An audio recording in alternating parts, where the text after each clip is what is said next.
Hello everyone, hope you're happy, healthy and well. Welcome to a new video. Today I have just arrived back from the Red Cross shop and they were handing out these bags and they said for $10 if we fill them with books, it's ours. So I couldn't let that opportunity go. So what I'm going to do today is actually show you what I've bought. So are we ready?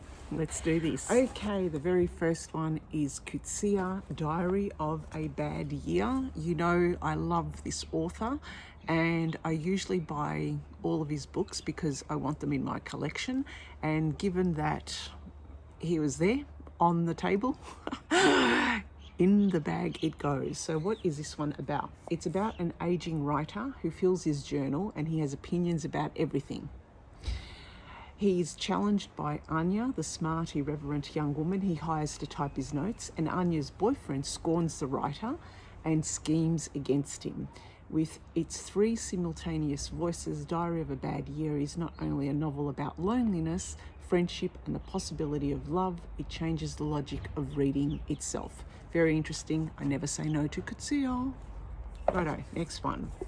Chekhov, Anton Chekhov. Okay, this one says, in the later years of his life, Chekhov has reached the height of his powers as a dramatist and also produced some of the stories that rank among his masterpieces. The Poignant, The Lady with the Little Dog, and About Love examine the nature of love outside of marriage, its romantic idealism and the fear of disillusionment. And in stories such as Peasants, The House with the Mezzanine, and My Life, Chekhov paints a vivid picture of the conditions of the poor and of their powerlessness in the face of exploitation and hardship. With the works collected here, Chekhov moved away from the realism of his earlier tales, and I have actually bought his earlier tales as well, and developed a broader range of characters and subject matter while forging the spare minimalist style that inspired the likes of Hemingway and Faulkner. So let me know if you've read this book and his stories. I'd be interested to find out. Let's move on. The Invisible Man, The Invisible Man. Okay, this one is by Wells. Okay, the stranger arrives early in February, one wintry day through a biting wind and driving snow. He is wrapped up from head to foot and the brim of his hat hides every inch of his face. Rude and rough, the stranger works in a locked room all day and walks along lonely lanes at night, his bandaged face terrifying children and dogs. Is he the mutilated victim of an accident, or is he a criminal on the run? An eccentric genius? Who knows? I just added that bit. But no one in the village comes close to guessing who has come amongst them and what those bandages hide. Oh, this might be real interesting. Okay, H.G. Wells.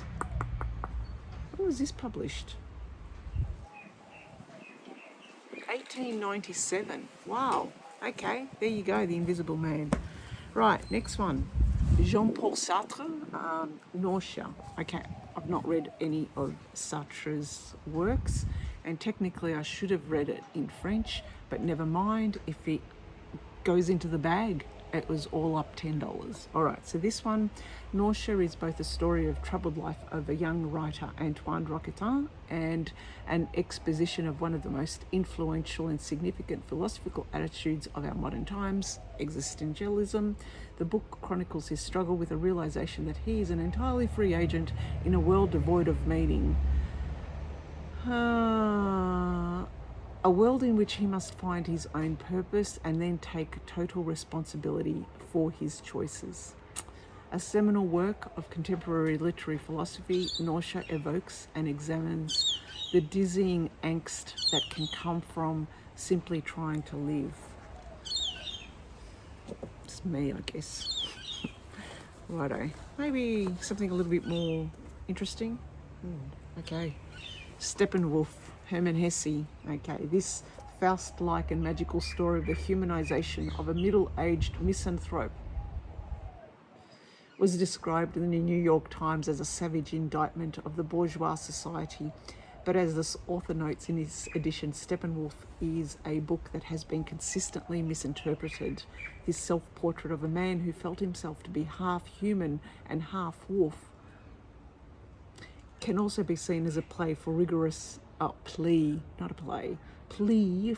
self-examination and indictment of intellectual hypocrisy. I might like this one. Righto, moving on. Okay, The Getting of Wisdom. Now, I don't know if you know this book. This is an Australian story, Australian author. The Getting of Wisdom. This was actually written, I think, in the early 1900s. That's the only reason I whacked it in my bag. Yeah, sure enough, 1910. And it says this book by Australian greatest novelist. For an Australian greatest novelist, you know, I've never heard of him. Anyway, that just goes to show how much I lack with regards to knowing our own country's authors, especially the older authors. Okay, this book by Australian greatest novelist has been called the best story of girls at a boarding school that has ever been written. Wow. It tells of a spirited and highly unconventional heroine and her attempts to adapt herself to the strict discipline of a narrow society. The Getting of Wisdom. I think they've even made movies about this as well. Okay, I'm sure they have.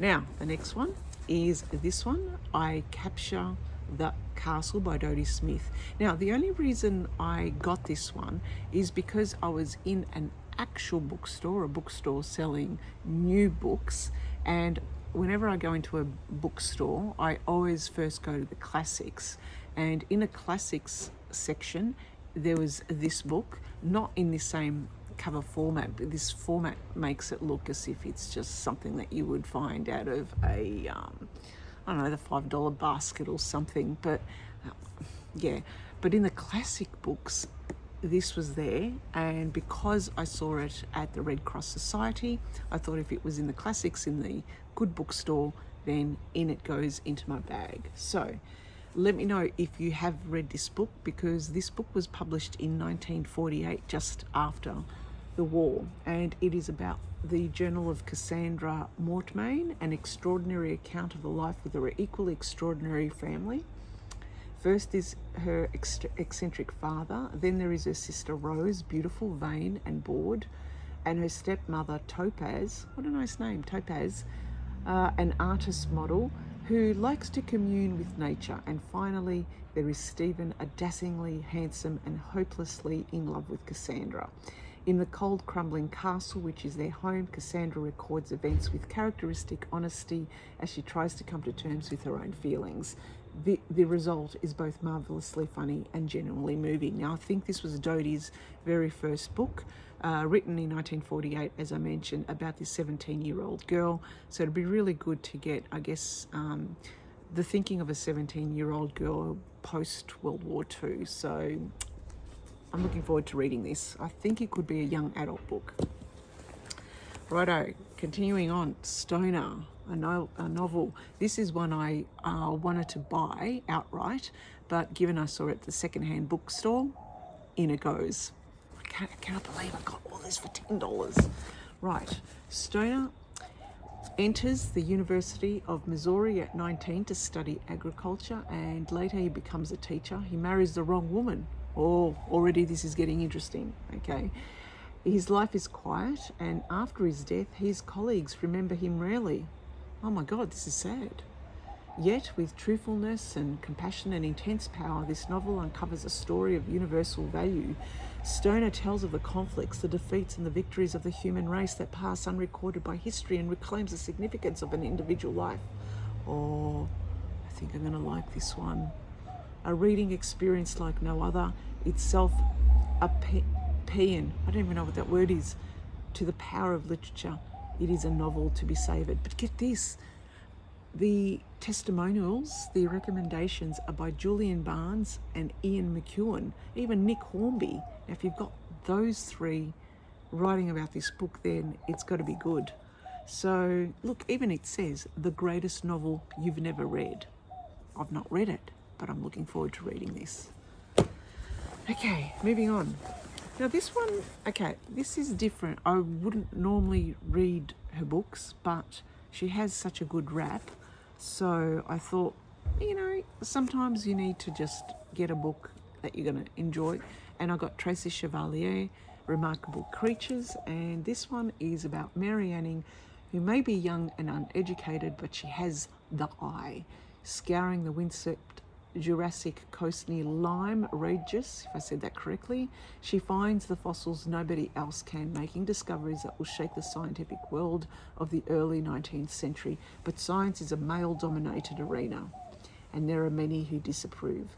On an aside, I've been reading a lot of books about, I guess, the patriarchy, and also how women obviously found life really difficult in earlier years to experience their art, their craft, their work, whatever it is. So I think might be a continuation of that. Now, Mary Anning, she finds an unlikely champion in prickly Elizabeth Philippot, an unmarried, middle-aged and middle-class and a fellow fossil enthusiast. I think I'm going to like Elizabeth.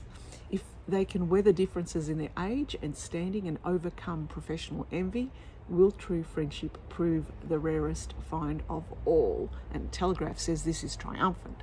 Maybe this is a book club book. I run a book club with my local, well, it's not my local golf club, with my golf club, and this might be a good book to do. We'll see. I have to read it first.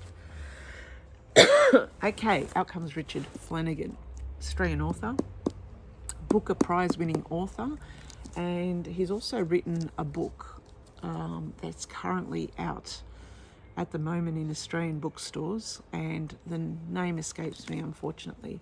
I've not read any of his books, and this one is about, in a world of perennial fire and growing extinctions, Anna's aged mother is dying. If her 3 children would just allow it. Condemned by their pity to living, she increasingly escapes through her hospital window into visions of horror and delight. When Anna's finger vanishes and a few months later her knee disappears, Anna too feels the pull of the window. She begins to see that all around her others are similarly vanishing, yet no one else notices. All Anna can do to keep her mother alive, all Anna can do is to keep mother alive, but the window keeps opening wider, taking Anna and the reader ever deeper into a strangely beautiful story about hope, love, and orange-bellied parrots. Okay, now this is reminding me so much about a book called The Memory Police, by a Japanese author that I have published here on this YouTube channel. If it's not published, it's soon to be published, because I've got a whole heap of different book reviews all backed up. So disappearing of body parts and memory and self and identity strikes me as very similar to the Japanese author who wrote The Memory Police. Okay, so I'm interested in reading this one. And last of all, look at this. Oh my God. Okay, I have got all his books except a few. I don't have all of his books. But I love Haruki Murakami. He's one of my favorite authors, and when I saw this one, of course, in it went straight away.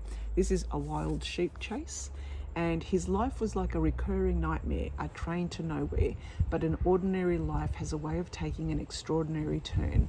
Add a girl whose ears are so exquisite that when uncovered they improve sex 1,000-fold. A runaway friend, a right-wing politico, an ovine-obsessed professor, and a manic-depressive in a sheep outfit implicate them in the hunt for a sheep that may or may not be running the world, and the upshot is another singular masterpiece from Japan's finest novelist. Now, look, I must admit, the books I've read so far, all like magical realism. It's not really my type of genre, but I read his stuff because they keep me guessing, and you can never guess what happens anyway, because at times they're really bizarre. I've recently read Kafka on the Shore, and I have done a review on it. I don't know whether it's been published yet. It's going to be published in, say, maybe a month or so, because there are other book reviews, but I'm looking forward to reading this. So, okay, these are the books. Wild Ship, Richard Flanigan, Tracy Chevalier, William Stoner, Dodie Smith, The Getting of Wisdom, Steppenwolf, Sartre, H.G. Wells, Chekhov, and Coetzee. Okay, lots of reading for me. But just to let you know that I do have about 8 different videos that are going to soon be published. I'm going to try and publish them twice a week. I don't have a time where I do publish them, so if you subscribe, isn't that what they say? Subscribe and then you'll be notified. But I know that on this channel, you don't have to subscribe, simply because I do one book, one review. And if you're not interested in that book, then why bother subscribing? Okay, I know I'm not helping here, but you get my drift. So if you do find it valuable, feel free to subscribe. If not, it doesn't matter. It's okay. I just hope that I give you some ideas for what you can read and what you can get out of brilliant life lessons out of wonderful books that are there for the taking. $10. I'm pretty tight with my money, so $10 is pretty good. All right. Thanks for listening and thanks for watching. Bye for now.